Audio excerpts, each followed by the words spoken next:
Okay, so for those of you guys that know me, you know I travel a lot. I'm getting ready to travel, and last time, like maybe a year and a half ago or so, I did a video about how I pack for my humanitarian assignments. I not only shoot weddings, I'm also a humanitarian photographer. It's quite the dichotomy, two totally different worlds. One, luxury weddings in Hawaii, and then the other side is humanitarian work all over the world. I get the incredible honor and privilege to be able to see God working in the most remote places, and it's truly such a privilege. I do get to see this, I get to see the beauty of weddings, and then I see a lot of brokenness, but then I also see a lot of redemption, and then I get to see this divine thread that makes its way through every single one of those stories. So it's quite a career. I'm totally blessed. Every time I'm out in the field and get assigned a new humanitarian assignment, I'm just so thankful. And not only that, I have the most amazing couples here in Hawaii that I get to work with, and I get to see, you know, the beginning of a beautiful marriage, and I get to capture that. So I never take it for granted. I go from shooting like luxury weddings, you know, on Maui, to hanging out with tribal kids in the Amazon, to helicopters in Kenya, to shooting kids in Rwanda. So I'm kind of all over the place. So I travel a lot. Last time I made one of these videos, you guys loved it, and so I figured I would do an updated version, some new things, some new tricks I figured out while traveling so much. So I'm gonna go through my camera gear, and then I'm gonna go through my travel gear. So there's kind of everything for whether you're a photographer and traveler, or you just love to travel. Okay, so when I travel for humanitarian work, I always take my Pelican case. It's the one that's carry-on sized. I think it's the 1510, maybe. You guys can correct me. I'm probably way off. 15 something. It's the one that's the carry-on size. Anyway, I've had it forever. I have taken it all over the world. I've replaced the wheels twice. It's been, you know, dropped. It's been in mud. It's been in like crazy conditions. I remember one time in Africa, it just instantly downpoured out of nowhere, and we had nowhere to hide, nowhere to like protect ourselves or our gear, and I just closed everything in my Pelican case and didn't have to worry about it. It was the kind of rain where the mud around it was like causing it to splash up around it, and I knew everything was fine. So I take my Pelican case as my main carry-on bag. So my camera gear is always with me. It never goes under the plane. I'm a Canon girl, and I use the R6 Mark II. So I've got two of these bodies, two bodies because you never know what will happen. And then also sometimes I actually will shoot with both of them during my humanitarian assignments, depending on the scenario. I will use the moneymaker straps for my humanitarian work. For my weddings, I use the spider belt, just as easier on my shoulders and my back. But for humanitarian work, the straps just work better in those scenarios. So I'll take those with me. As far as lenses go, I have the 70-200, which is on here. This is a 2.8, so I'll take that one. I'll also take the brick, which is this massive Canon lens. It's a 28-70 f2, so it's amazingly fast and beautiful lens, but it is a brick. It's so heavy and it's shaped like a brick. It's big. My absolute favorite lens, if I had to shoot with one lens the rest of my life, it would be this. It's the Sigma Art 50mm 1.4. It's got the RF adapter on it. It is my favorite lens. I've had it forever. I've had it for as long as I've been shooting weddings. It's my absolute favorite lens. I'll take it out. I'll only use this solely for when I'm doing portraits or any like really special times with my clients, or if I'm doing portraits in the field with my humanitarian subjects, anything like that, this is my go-to lens. So if you guys are looking for one lens to get, I would say get this one. As far as lighting goes in the field, you can kind of run into every scenario. It's usually very bright because it's usually Africa or South America or somewhere where it's just bright and hot and you're sweating. But sometimes you can actually find yourself in some pretty dark places as well. You know, like for example, in Uganda, there's just these kind of mud huts, and there's just one source of light coming through, and so sometimes that won't be enough. So thankfully I normally travel with videographers, and so they'll have a lot of their lighting that they'll bring, but I also like to bring a little bit of light just in case I need it, so it's always good to have. So I bring the ProPhoto B10. They have made a smaller version of this, I believe. I just have this one, so this is the one I bring. I bring this, and then I also bring the beauty dish with it. It's got a fun name, it's called Beauty Dish, but I'll show you guys how it comes like this. So I just pack it, I usually pack this in my check-in bag, and then I'll show you how it gets put together. So it comes out like this. You have kind of a couple pieces. This is there, and then, got it. It's been used quite a bit, so it's not looking great on the inside. There we go. It goes like that, and then you start kind of tightening it around the side. Okay, so got this.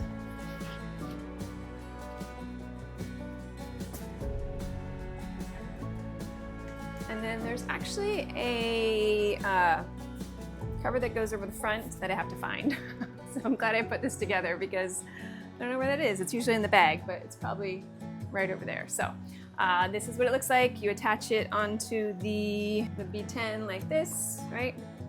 And so then you've got yourself a nice little softbox. So that's pretty much it for my camera gear that I bring. I of course always like all the batteries and cards and chargers and all that stuff you obviously have to bring, but I'm not going to show you that. Moving on, I'm going to tell you guys about the travel stuff that I bring. Over the years I've gotten pretty good at figuring out what works and what doesn't work and what I like, and what kind of helps me pack the most minimal amount. First things first is I use an app called the Time Shifter app, because sometimes I'll go from Hawaii to Africa to back to Hawaii in like a matter of a few days, or sometimes it'll be like Europe and Africa, then Hawaii, and then, you know, next week I'll be in South America, whatever it is. So jet lag is a real thing, especially when you get a little bit older. It starts to affect you a little bit more. So I use the Time Shifter app. It's incredible. You just plug in your flights and your dates, and it tells you, essentially is about light getting into your eyes. It tells you when to use sunglasses, when to not use sunglasses, when to try to go to bed by, when to try to wake up by. So it kind of starts shifting your time before you go. And then essentially by the time you get there to your destination, you should be generally okay with very little jet lag. And then same thing on the way back, you start time shifting before you go, a few days before you go. And then it's supposed to help with the jet lag. So I've used it for years. I have very little jet lag. Sometimes if I don't follow it well, I will feel the jet lag over a couple days, but it works great, so check it out. For packing, I use these. These are vacuum seal bags. These are To Live brand. There's a bunch out there right now, so they're really great. Pack it full, and I'll show you guys how it works. I'm just gonna pretend like I'm packing tablecloths, because I need those.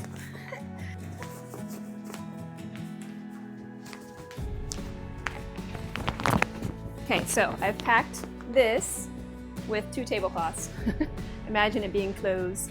And then, so this little thing is just charged from a USB, so you attach it onto there, make sure your zipper is sealed, and then, very loud noise.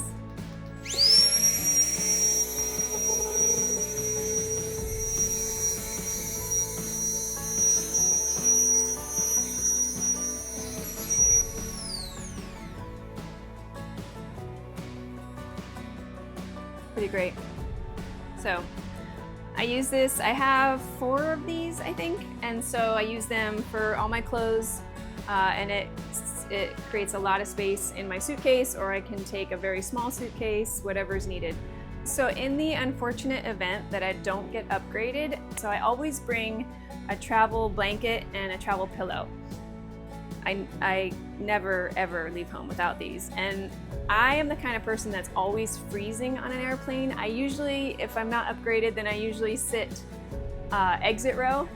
And so if you guys know, exit rows are usually much colder because there's a door there and it just feels like there's wind coming through, even though it should be sealed. But I always bring, so I'm always really cold, and so I found this blanket that is incredible and that keeps me so warm.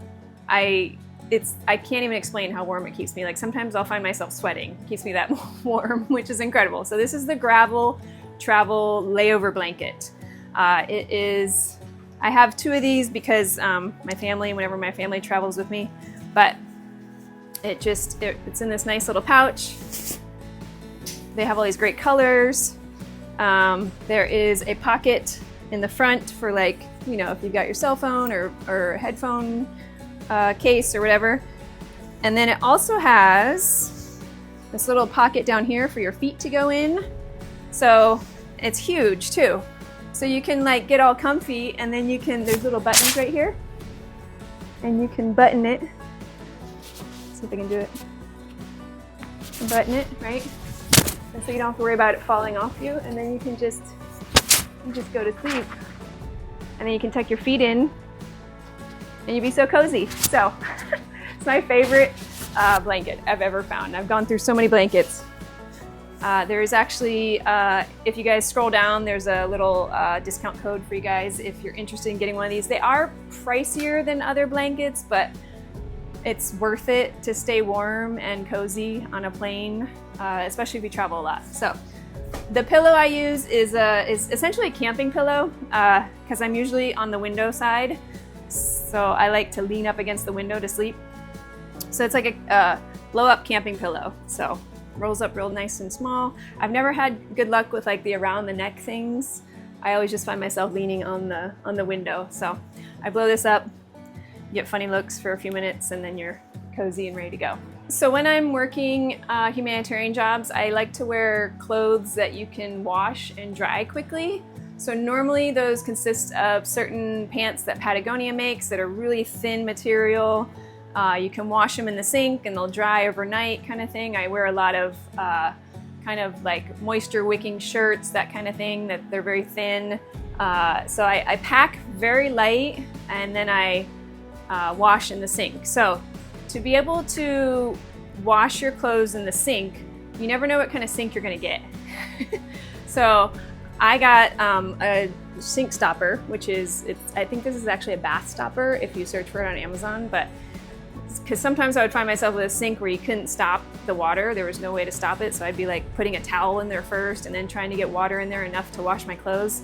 So I was like, well, I'll just get one. I mean, it's tiny, right? It can literally fit anywhere in your luggage. So it's always good to bring one of these because you never know what you're gonna get or where you're gonna be. And then obviously you always have to bring detergent. I use these little detergent tabs, which are tiny, and you can put a bunch in a bag and you'll be good to go. My good friend convinced me to, or encouraged me to start journaling, which I should have done 7-ish years ago, but I did start. So bring a journal if you're gonna go on an adventure, and just, even if you're not like you don't like to write for a long amount of period, just write notes, like little points of where you're at and what you're doing. And so I started this one in Peru on my last trip, and it was really great because I'm the kind of person that forgets a lot of things. I'm like, wait, where was I? When was that? What were we doing? So actually the physical act of writing it down has helped me remember a lot of details about this trip. And so highly encourage you guys to do that. Just get a simple journal and something to look back on when you get old and forget things. And then finally, just some of the food kind of stuff that I bring. I always bring protein bars. I love the Go Macro bars. I always bring some sort of green gummy. I like the little Groon guys because they're shaped like bears and they're cute. They don't taste good at all, but it helps you get your greens in.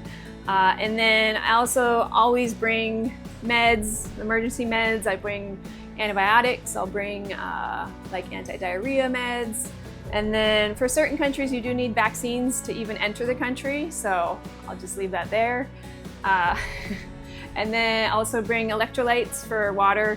We never drink tap water, obviously. We brush our teeth with bottled water. We never have anything with ice. We never have anything washed, so we can never have salads on these humanitarian trips. That's the first thing I want when I get home is a giant salad. You can't have any fruit unless it can be peeled. You can't have any juices that like made with water. So lots of things to think about when you're traveling abroad and to kind of very remote areas. But I hope this has helped you guys. And if you do want the whole kind of PDF list, there's a link to it here. And thanks for listening, and I'll talk to you guys soon.